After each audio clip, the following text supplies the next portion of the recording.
네, 안녕하세요. 교육지원팀 팀장 정호순입니다. 네, 건강하게 잘 지내고 계셨나요? 네, 오늘 자원봉사 아카데미는 코로나19 탄소 중립, 뉴 노멀 시대를 이해하는 생태 인문학 강의라는 주제로 온 오프라인으로 진행할 예정입니다. 귀한 강사님을 모셨으니 온라인으로 들으시는 분들도 경청해 주시기 바랍니다. 그럼 강의 시작에 앞서 오산시 자원봉사센터 박신원 이사장님의 인사 말씀을 듣기로 하겠습니다. 이사장님 인사 말씀 부탁드리겠습니다. 무천만에 이렇게 만나 뵙게 돼서 매우 반갑고 감사하게 생각을 하겠습니다. 오늘 탄소 중립에 대해서 그 자연의 습에 대한 저자이면서도 또 이 탄소 중립 분야에 그 저명하신 김용규 강사님을 모시고 오늘 아카데미를 모처럼 만에 갖게 된 것을 매우 뜻깊고 또 반갑고 고맙게 생각을 하겠습니다. 우리 여기 계신 여러분들은 우리 행복을 나누는 기쁨, 기쁨을 나누는 삶, 정말 자원봉사를 생활의 가치로 여기며 나눔과 봉사를 우리 시민과 함께 열심히 봉사하고 계시는 봉사자 여러분들께 우선 감사와 고마움의 인사를 올리겠습니다. 오늘 우리 김용규 교수님을 모시고 탄소 중립은 우리가 배출한 만큼의 이산화탄소를 흡수해서 다시 0으로 만드는 아마 그런 탄소 중립 시대지들이 올 7월 7일에 아마 그 저희들이 탄소 중립에 대한 지방자치단체에서 선포식을 가졌었습니다. 그 이후로 우리들이 이제 뭐 탄소 중립에 대해서 여러분들이 좀 잘 이해를 못하시는 부분이 있을지도 몰라서 또 오늘 이런 자리가 마련이 된 것 같습니다. 아무쪼록 오늘 물론 이 자리에서 직접 강의를 들으시는 분과 또 모니터나 영상을 통해서 이 강의를 들으신 분들께도 아울러서 감사와 존경의 말씀을 드리겠습니다. 대단히 감사합니다. 고맙습니다. 네, 감사합니다. 그럼 본격적으로 자원봉사 아카데미에 들어가며 강사님을 소개해 드리도록 하겠습니다. 숲에게 길을 묻다, 숲에서 온 편지, 당신이 숲으로 와준다면의 저자이시며 현재 영농조합법인 숲과 사람들의 대표이사이신 김용규 강사님을 모시겠습니다. 큰 박수로 환영해 주시기 바랍니다. 네, 여러분 반갑습니다. 안녕하세요. 인사를 이렇게 받아주시는 분들이 많지가 않아요. 네, 그냥 아이고 너만 혼자 안녕하냐 이러시는데 제가 늘 자원봉사자분들을 뵈러 가면 자기 표현이 참 풍부하세요. 그래서 우리가 소통하고 교감하고 사시는 분들은 확실히 그 집단은 다르다라는 걸 느끼고 교감과 소통을 나누고 살 수 있을 때 그것이 좋은 삶이다라고 저는 생각해요. 탄소 중립이라고 하는 토픽을 저에게 던져주시면서 귀한 선생님들에게 탄소 중립 이야기와 숲 이야기를 좀 나눠주세요 라는 요청을 받았을 때 제가 생각한 첫 번째가 왜 탄소 중립의 문제가 지금 대두되고 있는가. 그것은 인간이 인간 아닌 존재들과 교감하고 소통하는 일을 제대로 못해서다라고 하는 것이 핵심이다. 내가 중심에 있고 나 아닌 존재들을 무시해온 결과다. 그것은 아무렇게나 취급해도 상관없다라고 하는 데서 이 근본적 문제는 출발했다라는 말씀을 핵심적인 주제로 좀 드리고 싶었습니다. 가족이 참 좋은 공동체죠. 가족이 또한 지옥이 되기도 하죠. 어떨 때요? 가족 중에 누구를 미워할 때요. 지옥이 어디에 있대요? 죽고 나서 있대요? 네, 지옥이 어디 있냐면 내가 누굴 미워하면 그때부터 지옥입니다. 그렇죠?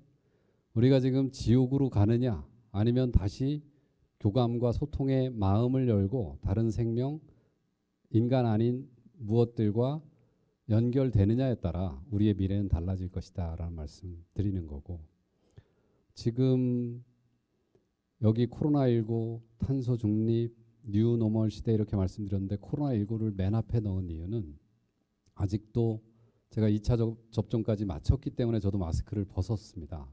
또 댁에서 시청하시는 분들, 어느 사무 현장에서 시청하시는 분들께 이렇게 얼굴을 보여드릴 수 있는 건 그나마 접종을 해서인데, 우리가 벌써 만 2년이 다 돼가도록 이렇게 외부 세계에 대해서 차단하고 우리를 지켜내고 있지 않습니까? 이건 역시 지금 오늘 주제와 아주 밀접해 있다라는 문제의식을 가지고 그 주제를 함께 넣었습니다.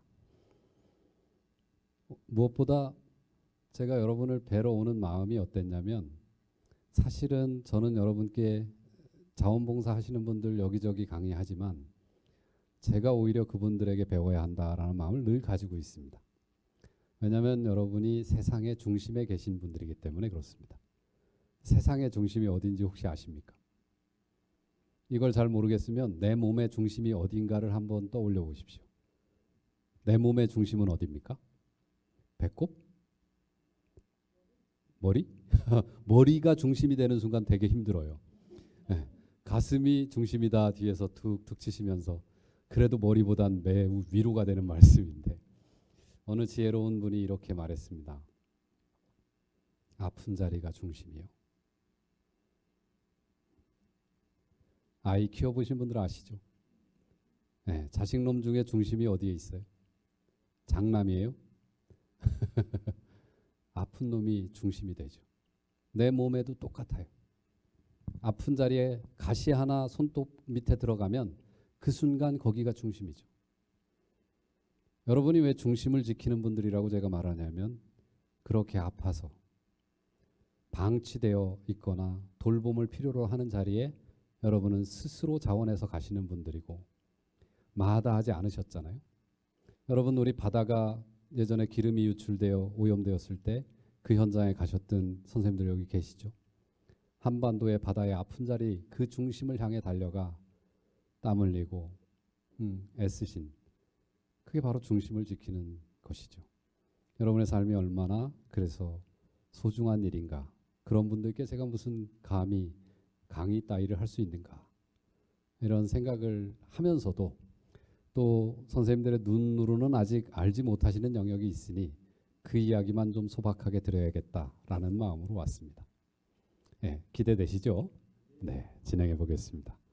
제가 이 표지를 만드느라고 한 2시간 밤늦게 잤습니다. 사막 보이시죠? 인류의 4대 문명이 어디냐 이런 걸 학교에서 가르쳤습니다.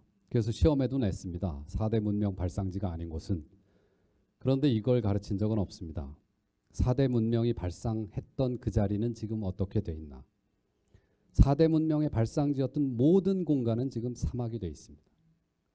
인간이 그토록 대단합니다. 인간이 뭘 세워서 지나간 모든 자리가 사막으로 변했습니다. 말씀드린 인간 아닌 존재에 대해 우리는 함부로 굴었고, 그래서 사막이 되고 미세먼지가 날아오면 우리가 그랬구나 생각지 못하고 이걸 또 누구한테 원망하고 책임져라 이러고 그럽니다.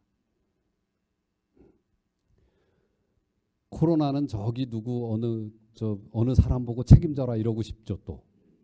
그런 마음이 사실은 내가 세계를 그렇게 만든 것이야라고 하는 이 자성과 성찰을 빼앗긴 사람들이 하는 행위입니다.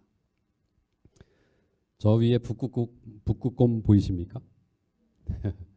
북극곰을 우리가 언제까지 볼 수 있을지 매우 중대한 위기 속에 있습니다. 그리고 우리 지금 마스크 쓰고 있습니다. 이야기 좀 풀어나가 보겠습니다. 왜 공부를 했나? 참 똑똑하고 저희 어머니 세대에 비하면 우리가 책도 많이 읽었고 아는 것도 많은데 우리 공부가 왜 지구를 이렇게 위기 속으로 빠뜨렸을까? 그걸 위해서 제가 시험 문제 하나를 준비해 왔습니다. 여러분 오랜만에 시험 보시죠? 예. 제가 시험 문제 읽어드리겠습니다. 다음 중 현악 3중주의 악기가 아닌 것은 1번 바이올린, 2번 비올라, 3번 첼로, 4번 하프. 훌륭하십니다. 설마 이 초등학교 4학년인가 5학년에 나오는 이 시험 문제를 제가 여러분에게 내겠습니까? 진짜 시험 문제 지금부터 나갑니다.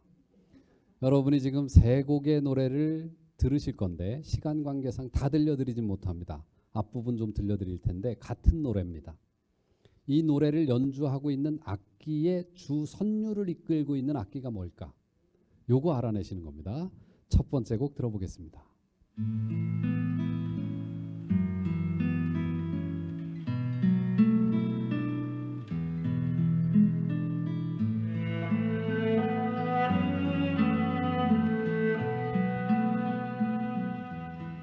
벌써 우리 센터장님께서는 또 무슨 악기인지 맞추고 싶어 하십니다.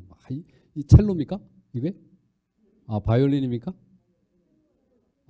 이 악기는 첼로입니까? 이 악기 지금 들으신 건 뭐 같습니까?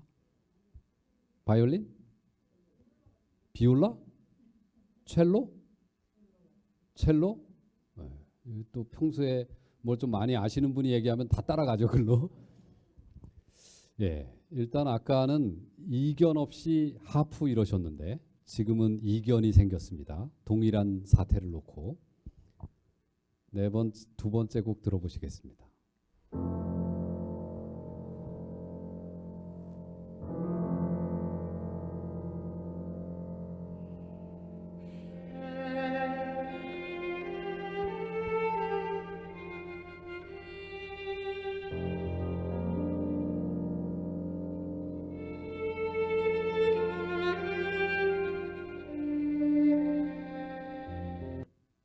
이건 뭐 같습니까? 바이올린, 이사장님 첼로, 비올라는 없네요. 네, 비올라 있는데 속으로 말 안 하고 계신 거예요. 세 번째 곡을 듣고 이게 지금 생방송이라서 이런 거친 표현이 찰지자고 하는 거니까 이해해 주십시오. 세 번째 곡을 듣고 다 같이 쪽팔려 보도록 하겠습니다. 피아노 이러지 마십시오.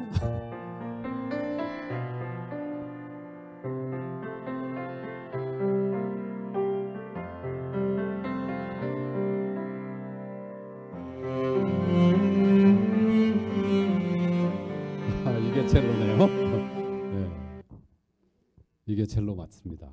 자, 이제 그러면 우리가 학교에서 공부했던 방식으로 찍으면 되죠. 3번은 첼로 확실해. 1번, 2번을 비올라와 바이올린 섞어놨으니까 저 중에 하나를 찍으면 돼. 이렇게 시험 문제를 풀었죠. 우리가 왜 공부하는가가 이 시험 제가 내드리는 문제의 의미를 찾는 겁니다. 공부가 저거 많이 아는 게 공부가 아니라고요. 다음 중 이거 고르는 게 그거 잘하는 게 공부 잘하는 게 아니라고. 제 진짜 시험 문제는 이게 나가요. 이게 진짜 시험 문제입니다. 여러분 이 세 곡 중에 어떤 곡이 제일 좋으셨어요? 그 이유는 뭐예요? 몇 번째가 제일 좋았어요? 세 번째 곡이 제일 좋으셨다는 분들은 왜 그러셨어요? 저 중저음의 그 아주 저음을 좋아.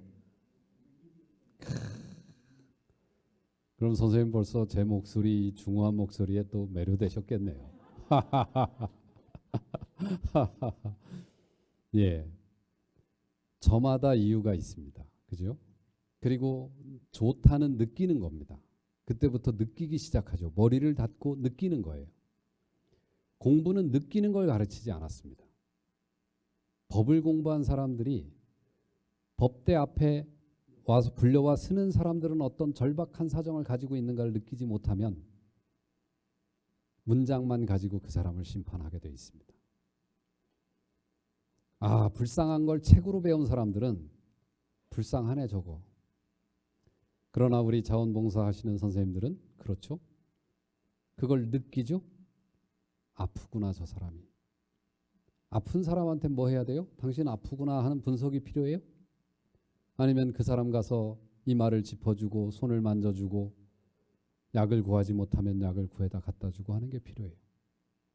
이것을 느끼지 못하는 공부를 계속 해놓으니까 어떻게 돼요?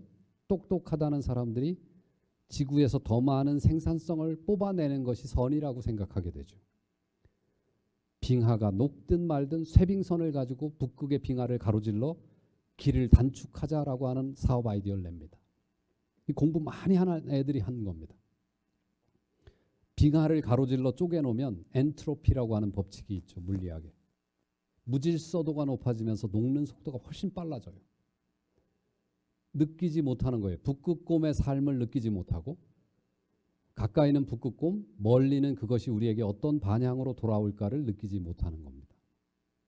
그래서 인류는 지금 이 문제를 맞닥뜨리고 있습니다. 여러분, 공부를 머리로 하는 거라고 지금까지 생각하고 사셨다면 제 생각을 한번 봐주십시오. 저는 공부에 4가지 방법이 있다고 생각하는 사람입니다. 첫 번째가 공부를 통해 우리가 나눌 수 있는 것은, 얻을 수 있는 것은 2가지인데, 첫째가 지식이고 둘째가 지혜입니다. 그런데 학교는 내내 지식을 가르쳐 왔습니다. 이 공부를 하는 채널이 4가지인데 첫 번째 채널이 머리로 하는 겁니다. 머리로.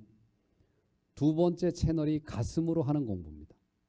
3번째 채널이 여기 자원봉사자로서 활동하고 계시는 선생님들처럼 온몸으로 하는 공부입니다.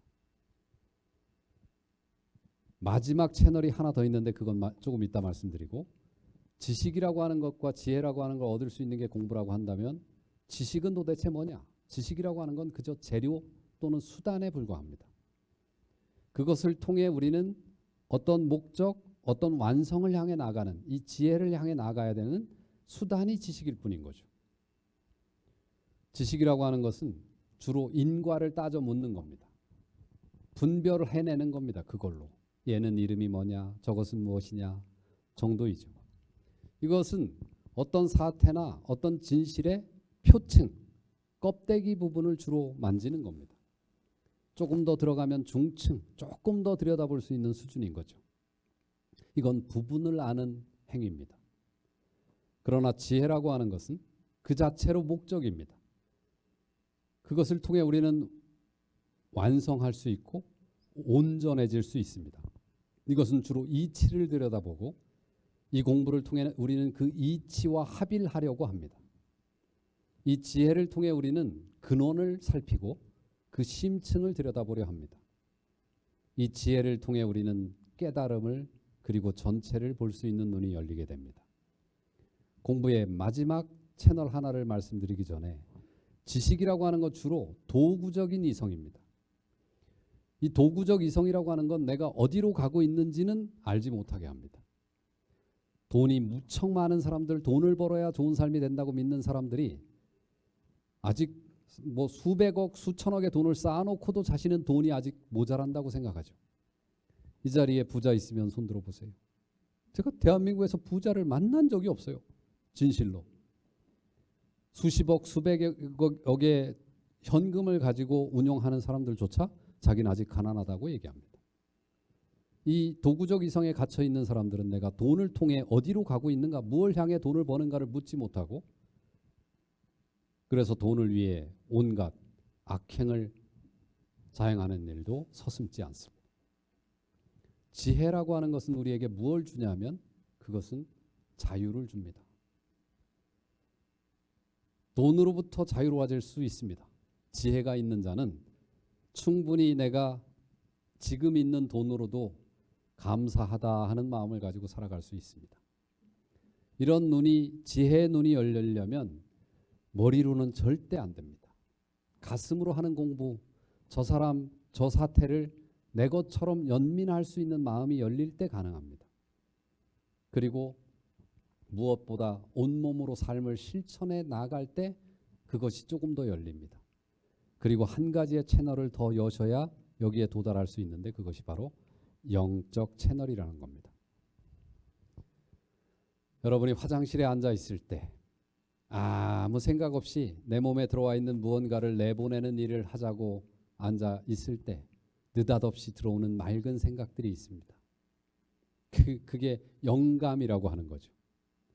이 영감이라고 하는 것은 단순하게 사고하고 감정적으로 뭘 반응하고 하는 데서 열리는 게 아닙니다.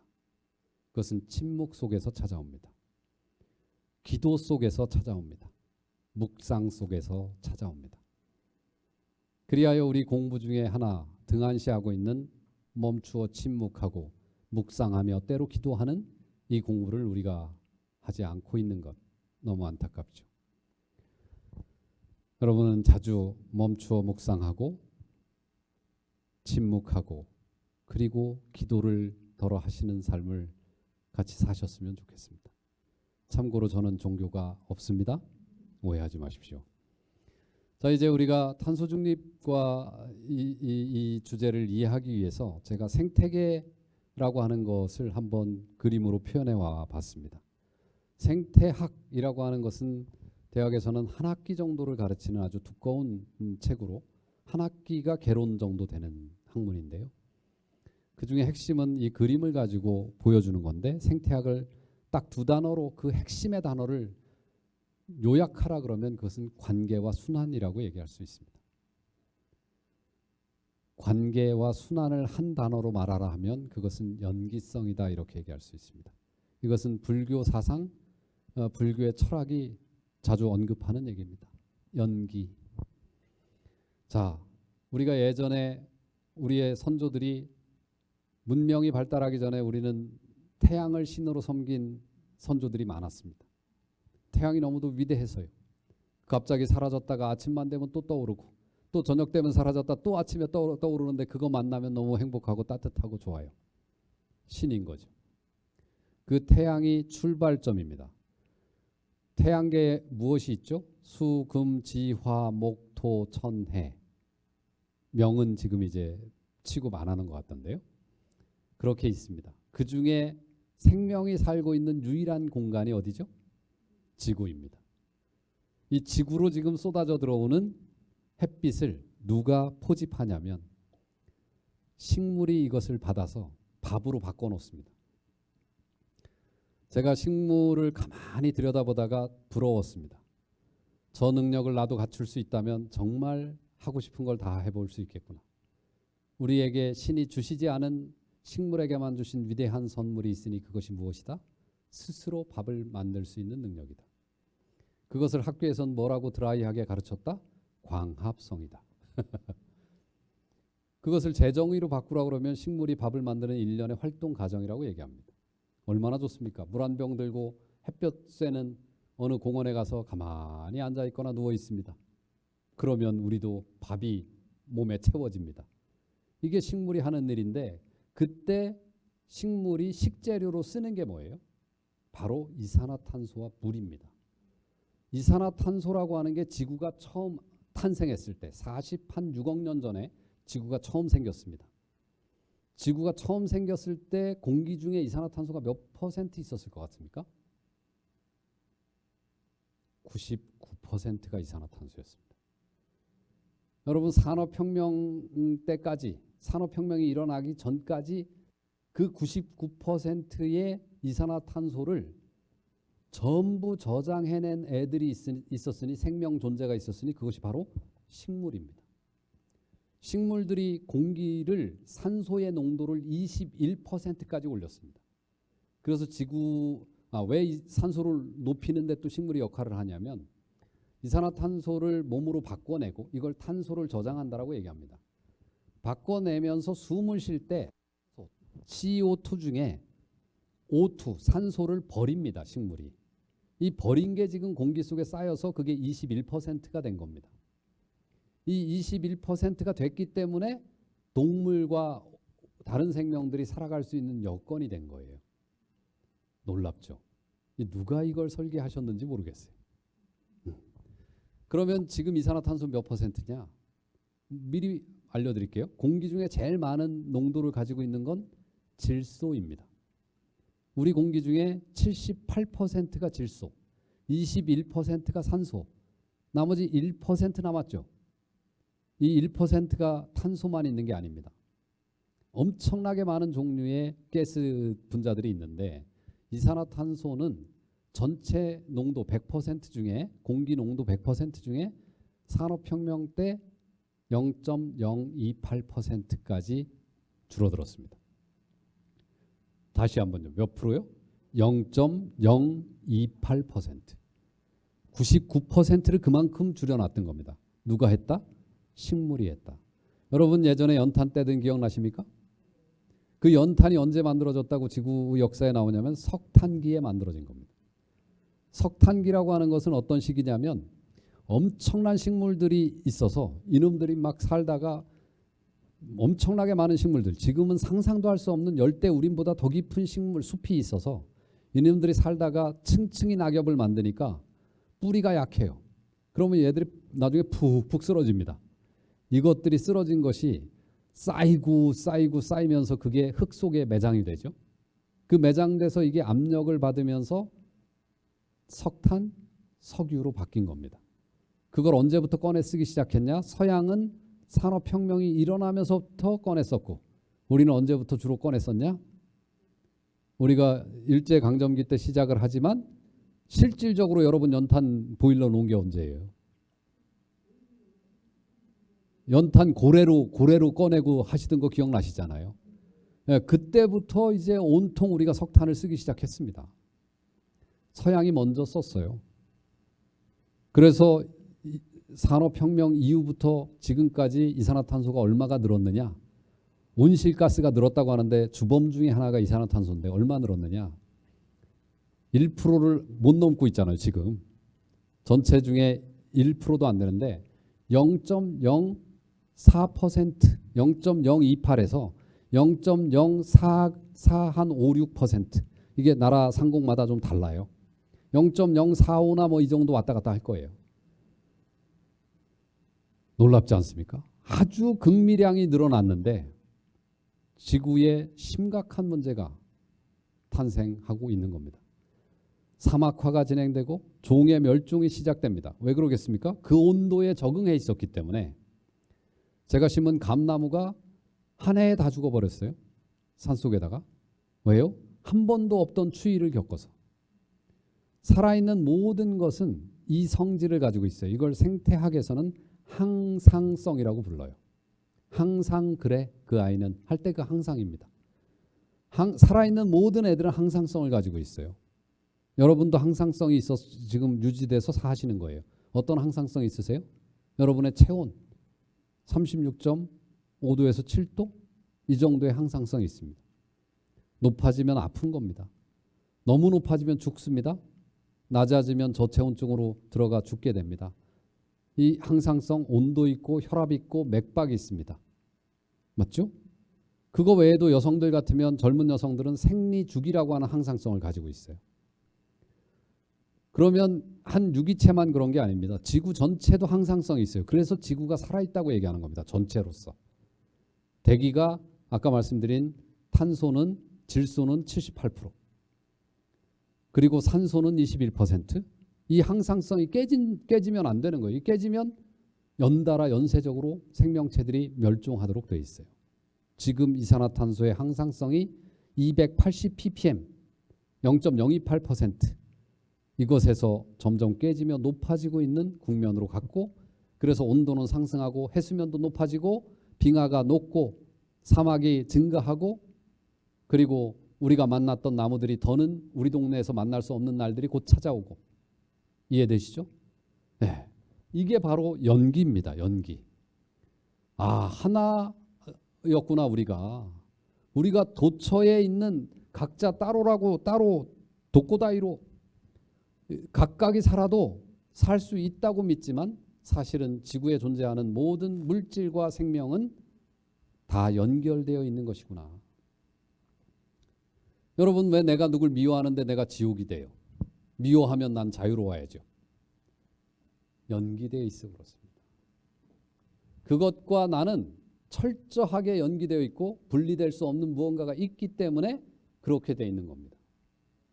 이걸 헤아리시게 되면 이제 탄소의 중립이라고 하는 문제가 정책으로 나오니까 그렇게 드라이한 표현으로 나오지, 사실상은 이렇게 사상적으로 철학적으로 보면 내가 누군가를 함부로 대한 것들에 대한 반성, 이것에서 출발해야 하는 것이구나라는 것이 너무도 자명해집니다.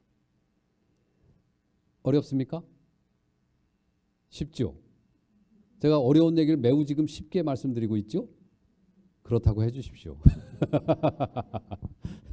나중에 유튜브에 이게 남아 있으니까 혹시라도 숫자라든가 이런 것 때문에 자꾸 신경이 쓰이신 분들은 나중에 한 번 더 보시면 될 거예요. 핵심은 우리가 그렇게 연결돼 있구나. 공기의 한 비중이 높아지면 연쇄적으로 사막도 생기고 해수면도 높아지고 저 빙하가 얼음물이 녹아서 높아지고 온도가 높아지면 물의 입자들이 이렇게 부피가 커지기 때문에 또 높아지고 다 연결돼 있구나. 온도 높아지면 대구의 사과가 유명했던 그 시절이 이제는 춘천 사과까지 가고 나중에는 평양 사과가 나오겠구나. 그리고 우리는 다시는 사과를 못 보겠구나. 밀려가다 사과는 이제 북극 근처에 가서나 살 수 있겠죠. 이 상태로 가면 그럼 다 멸종하는 겁니다. 왜? 사과나무 이파리, 사과나무 꽃에 기대서 사는 생명이 또 얼마나 많은데. 여러분도 사과 없이는 못 사시는 분들이 있지 않습니까? 네, 사과 없으면 뭐 애플망고 먹지 뭐. 그렇습니다. 그러다 우리가 먹지 못하는 단계까지 가게 되는 겁니다. 다 연기돼 있다. 이거 하나를 이해하시면 되겠습니다. 연기돼 있는 걸 한번 잘 보시면 여기에 기온이 0도에서 영하 15도, 영상 30도. 여기 보시면 연평균 강수량이 500mm에서 4,500mm까지 이렇게 연결해 놨어요. 이거에 따라서 살 수 있는 나무들이 달라져요. 예를 들면 온도가 0도 이하인 데서 살 수 있는 식물이 있어요. 0도 이하, 평균 0도 이하인데도 거기에 사는 식물들이 있습니다. 거기에 적응해낸 애들. 그런데 그 아이들은 어디에서 못 살아요? 절대 그 선, 툰드라 요 지역에 사는 애들은 온도가 높아지는 여기 사는 애들은 온도가 낮아지면 살 수 없어요. 이해되시죠? 이게 사과나무와 똑같은 겁니다. 강우량도 물의 양이 조절이 안 돼가지고 막 홍수가 엄청나게 쏟아지고 이러면 버드나무들은 좋아하겠죠. 한동안. 그죠? 그런데 다습하면 살 수 없는 소나무라든가 온갖 종류의 나무들은 살아낼 수가 없는 겁니다. 그래서 이 항상성이 깨지는 건 무척 위험한 일입니다. 대기만이 항상성을 얘기하지 않아요. 공기 상태만이 아니. 온도도 지구의 온도는 일정한 게 연평균을 유지합니다. 그러니까 여름이 더워지면 겨울은 어떻게 해야 되겠어요? 여러분 지구가 살아있다고 했잖아요. 지구가 살아있다. 그러면 여름이 더워졌어요. 막 인간과 이 지구의 환경의 변화 때문에 여름이 점점 더워져요. 그럼 겨울은 어떻게 될 것 같아요? 추워지죠. 점점 추워지는 겁니다. 그래서 전에 없이 잘 살던 감나무가 겨울에 한 번에 사망한 거예요. 이해되셨죠? 예. 이게 살아있는 것은 자정하려고 해요. 자기를 균형을 맞추려고, 이 평균을 유지하려고. 이산화탄소도 항상성이 깨졌다고 했고 바닷물의 농도죠. 염도, 짜기도 항상 일정합니다. 비가 많이 왔다고 바닷물을 가서 떠서 먹어서 염도를 체크하거나 떠먹어 보면 이게 다르냐? 똑같습니다. 그 항상성 정도는 바다가 항상 유지할 수 있는 겁니다. 이런 것들이 이제 깨지기 시작하면 물고기도 죽어 낮아빠지기 시작하는 겁니다. 빙하가 높고 염도가 낮아지고 이러면 거기에 적응해 있던 애들이 낮아빠지게 돼 있는 겁니다. 이해되시죠? 그래서 모두 연기되어 있고 관계를 맺고 있다라고 하는 거 이해하시면 되겠습니다. 전에 없이 제가 또 전문적인 말씀을 드리다 보니 여러분이 조금 이렇게 힘들어 하시는 게 아닌가 하는 생각이 드는데 나중에 한번 다시 보시면 되게 중요한 자료가 될 거라고 봅니다. 이러한 결과로 연기성 때문에 인간 세상에 새롭게 떠오르는 용어들이 있는데 그것이 바로 오늘 요청받은 핵심 주제 중에 하나인 탄소 중립입니다. 그 옆에 제가 써놓은 sustainability라고 하는 것은 저건 지속 가능성이라고 하는 단어입니다. 이 지속 가능성이라고 하는 건 뭐냐면 여러분 예전에 기억납니까? 전쟁 끝에 전부 산이 민둥산이 됐죠. 왜 민둥산이 됐습니까? 전쟁 끝에 피난민이 와서 나무에서 떼서 살아야 되고 전쟁 뒤에 또 돌아와 집을 재건해야 하기 위해 나무를 베야 되고 또 아궁이에 불을 떼야 하니까 가서 나무를 해다가 떼야 해서 민둥산이 돼버렸죠. 포화를 맞아서 1차적으로 무너져. 건축 새로 해야 돼서 짓느라고 또 무너져. 돌아와 생계를 유지하려다 보니 나무에서 떼야 해서 또 무너져. 그러니까 사막으로 변해가는 겁니다. 지금 이북의 산들이 그렇다고 우리가 사진을 통해 많이 보잖아요. 지속 가능성은 나무를 해서 베서 떼는데도 여전히 푸르른 게 지속 가능성입니다. 이해되십니까?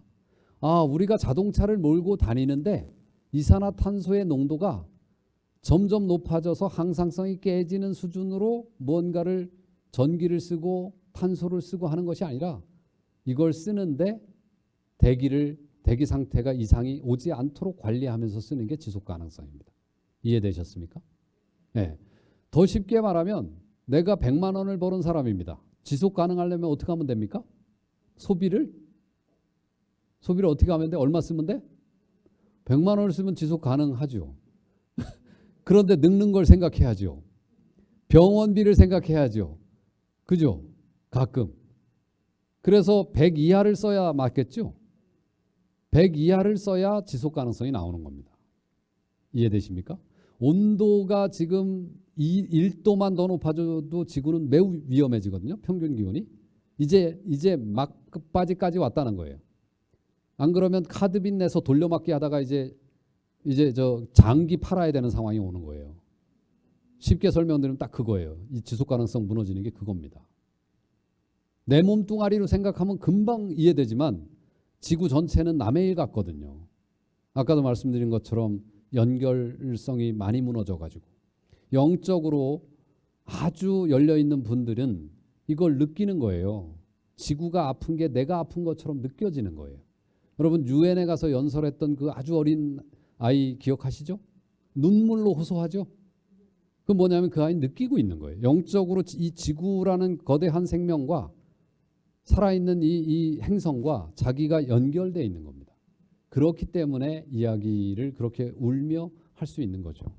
우린 그거를 잃어버렸기 때문에 암시롱도 아니요. 이러면서 지금까지 살고 있었던 거죠. 코비드-19는 코로나19 여러분 누구보다 잘 아시잖아요.